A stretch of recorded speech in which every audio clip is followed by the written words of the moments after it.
Et coucou tout le monde, j'espère que vous allez bien aujourd'hui. Alors c'est Éole et on va pouvoir découvrir ensemble un tout nouveau département, à savoir le Tarn-et-Garonne.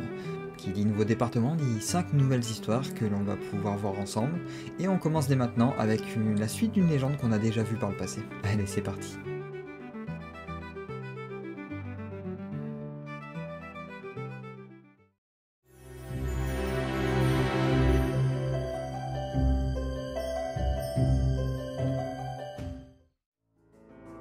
Nous avions pu découvrir le fameux cheval fée Bayard au cours de l'épisode sur les Ardennes que je vous invite à aller voir. Car cette fois-ci, nous allons voir ensemble la suite de cette grande épopée des 4 fils d'Aemon. Après avoir fui dans les Ardennes puis rejoint leurs parents, nos 4 héros décidèrent de se rendre dans le sud pour y rencontrer le roi Ion. Et pas le roi Lion, je précise le roi Ion, Y-O-N. Rejoints dans leur fuite par leur cousin, l'enchanteur Mogis, qui jouera lui aussi un rôle important. Après maintes aventures qui me prendraient trop de temps à vous raconter, Renaud finit par construire la fameuse forteresse de Montauban, soutenue par le fameux roi Ion, puis décide de se rendre sur Paris, déguisé en adolescent, et son cheval déguisé en destrier blanc boiteux grâce à un sort de Mogis. Une course fut organisée non loin de Montmartre, course que Bayard gagna malgré son handicap, permettant à son maître de gagner la couronne de Charlemagne, cadeau au vainqueur. Cependant, en quittant la ville, il fut reconnu, et un garde qui tenta de les arrêter se prit un coup de sabot du cheval fée, permettant à nouveau la fuite de Renaud. Malheureusement, de retour dans leur forteresse de Montauban, les 4 fils furent trahis par Ion qui leur ordonna de se rendre. La fratrie dut donc affronter toute une armée, sauvée par l'arrivée de Bayard qui était chevauché à ce moment-là par Mogis. Cependant, la situation devenait vraiment lourde, et l'un des frères de Renaud, Roland, voulut mettre un terme à cette querelle en servant d'intermédiaire. Mais Bayard anticipa, car Charlemagne ne comptait pas tenir sa promesse de paix. Il voulait pendre Renaud. À nouveau, grâce à l'aide du cheval, il s'échappa et sauva son frère Roland au passage avant de se faire emprisonner par le siège de Montauban, épuisant toutes leurs réserves et les poussant même à dévorer les montures, à l'exception de Bayard qui fut le seul cheval encore vivant. Grâce à un souterrain, ils purent à nouveau s'échapper. Épuisés et affamés, ils furent réduits à boire le sang d'une des blessures du cheval, ce qui leur redonna étrangement une pleine santé. Le temps passa, jusqu'à ce qu'une trêve soit conclue entre Renaud et Charlemagne. Les 4 fils d'Aemon garderaient la vie sauve, mais Renaud devait quitter la France, et livrer Bayard avant tout. Ce dernier fut jeté dans un fleuve avec une meule autour du cou, sauf que le cheval brisa la meule et s'en sortit à nouveau, disparaissant pour ne plus jamais réapparaître. Une version prétend qu'il aurait rejoint Mogis, et qu'ils partirent vivre tous les deux en ermite.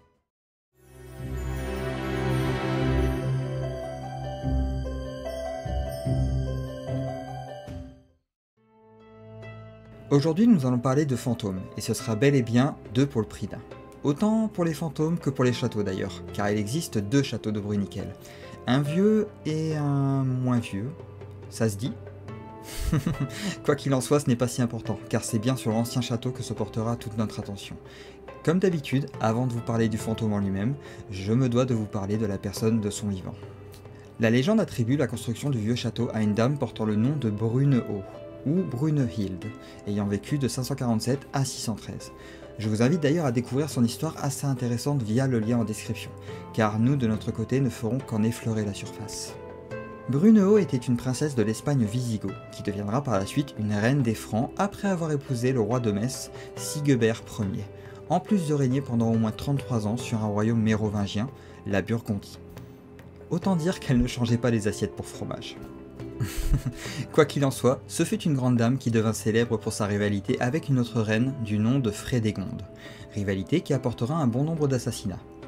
Elle ne mourut pas non plus dans son lit, mais par exécution.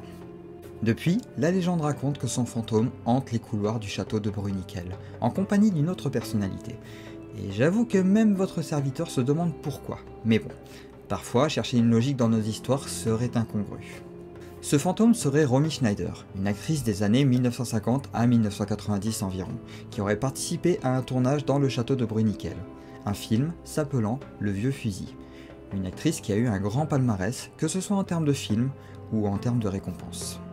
Pourtant, toutes les récompenses ne nous protègent pas quand l'heure est venue, et ce sera dans son appartement parisien qu'elle sera retrouvée sans vie suite à un excès de médicaments en 1982.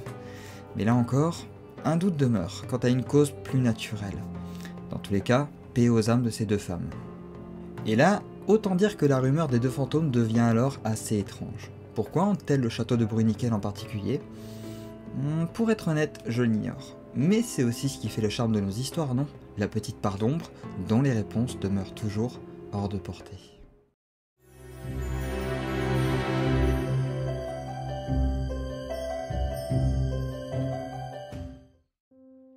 Cette histoire est assez particulière car elle se déroule en deux parties, et c'est donc bien deux légendes distinctes, liées vraisemblablement l'une à l'autre. Ce qui, vous pouvez me croire, a attiré tout mon intérêt.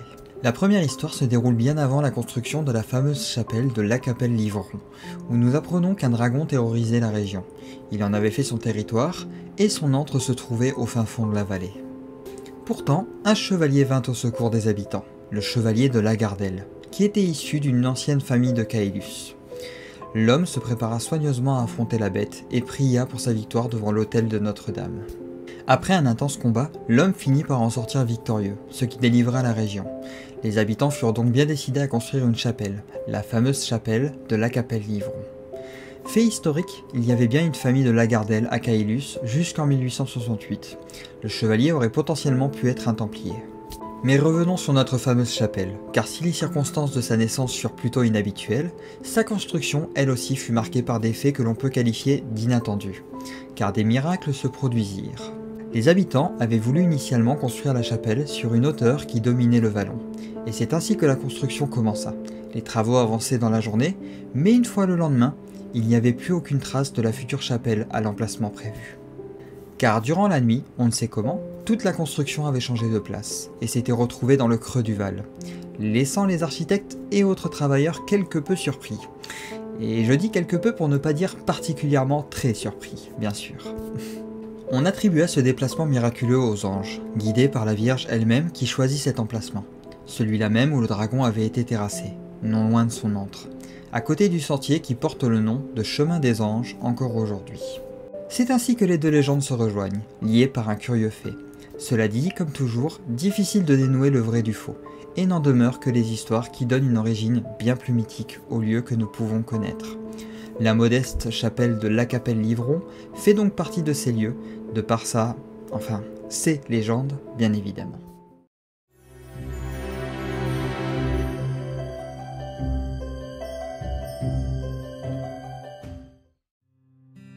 C'est une histoire a priori vraie cette fois, mais qui s'est transmise de génération en génération, malgré tout jusqu'à arriver jusqu'à nous. L'histoire de la libération de Lozerte, grâce à une femme qui avait eu une idée des plus simples. C'est en 1285 que nous nous rendrons cette fois, à une époque où la ville de Lozerte était sous le joug des Anglais. Une garnison de soldats y était donc bien établie, et les habitants subissaient la situation tant bien que mal. Car une famine semblait avoir lieu durant l'époque, en plus du fait qu'ils devaient payer un impôt pour le roi d'Angleterre à ce moment-là. Autant dire que c'était une situation assez compliquée dont le dénouement n'allait pas tarder à arriver, fort heureusement pour eux. Un jour, pour d'obscures raisons, les soldats furent mutés hors de la ville, selon certaines versions. Quoi qu'il en soit, le plus gros de la garnison dut se rendre au-delà des murs de Lozerte. Mais pour ne pas que cela se remarque, ils décidèrent de le faire petit à petit, et principalement de nuit. Ainsi, plusieurs petites garnisons s'en allaient de temps en temps pour ne pas attirer l'attention. Sauf qu'ils n'étaient pas au courant que depuis un moment déjà, une femme s'était amusée à les compter, bien qu'elle ne sache pas vraiment compter à proprement parler. C'était une veuve qui vivait dans la rue de la Barbacane et elle avait donc pris l'habitude de mettre et retirer autant de marrons dans sa poche qu'elle voyait de soldats entrer et sortir de la ville. Et ce fut à cet instant qu'elle ne retirait plus de marrons. Tant et si bien que lorsqu'elle n'eut plus assez de marrons pour les soldats sortants, la veuve se rendit chez le premier notable de la ville pour l'informer de la situation. Il y avait tant de soldats qui avaient quitté la ville qu'elle n'en avait même plus assez de marrons pour les compter. Le notable put donc précisément savoir combien de soldats avaient quitté la ville pour ensuite se rendre compte qu'elle était presque vide à l'exception de quelques soldats restés pour tenir les portes. Ce fut le meilleur moment pour agir. La ville se souleva et les habitants furent jetés dehors avant que l'on ne referme les portes sur eux. La veuve fut saluée par tous les habitants de Lozerte et la ville fut ainsi libérée, ce qui met fin à notre histoire. Je vous laisserai donc sur une petite énigme. Qu'est-ce qui est petit et marron ?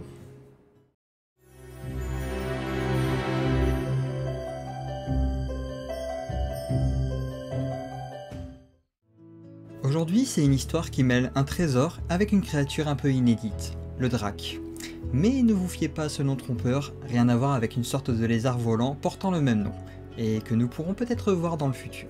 Le drac dont nous parlons ici s'apparente plus à une sorte de lutin, tantôt maléfique, tantôt espiègle. Certaines versions parlent même du diable en personne sous une forme de petit monstre, mais dans l'ensemble ce n'est jamais réellement une créature dangereuse. Plus joueuse, plus farceuse, et pas forcément dans le meilleur sens des termes. Le drac aime la plupart du temps se jouer des humains, et il le fait bien, alors même jusqu'à se moquer de ses victimes, même si par certains égards, il peut lui arriver d'être bon.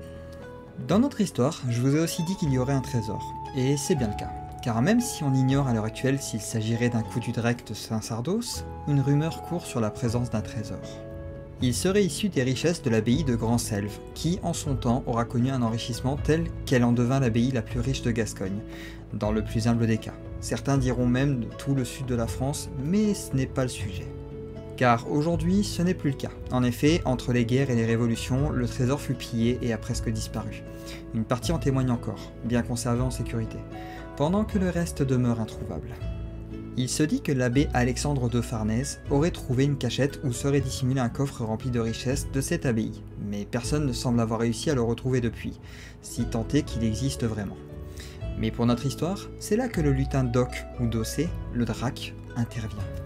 La légende dit qu'il aurait été aperçu avec une pièce d'or en main, pièce d'or issue de ce trésor, et qu'il serait le seul aujourd'hui à avoir connaissance de la fameuse cachette. Mais n'est-ce pas plutôt là une nouvelle façon de se jouer des humains? Je ne saurais le dire. Mais voilà que nous avons déjà fait le tour de cette histoire, certes simple, mais qui peut faire rêver.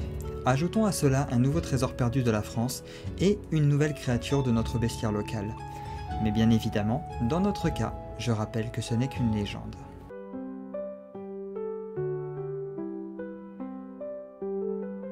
Et voilà qui termine cette série d'histoires dans le Tarn-et-Garonne. J'espère que vous avez passé un aussi bon moment à regarder ces vidéos que moi à vous les faire. Dans tous les cas, je vous retrouve dans les prochains jours pour quelques petites vidéos vrac et ensuite on reprendra sur un nouveau département.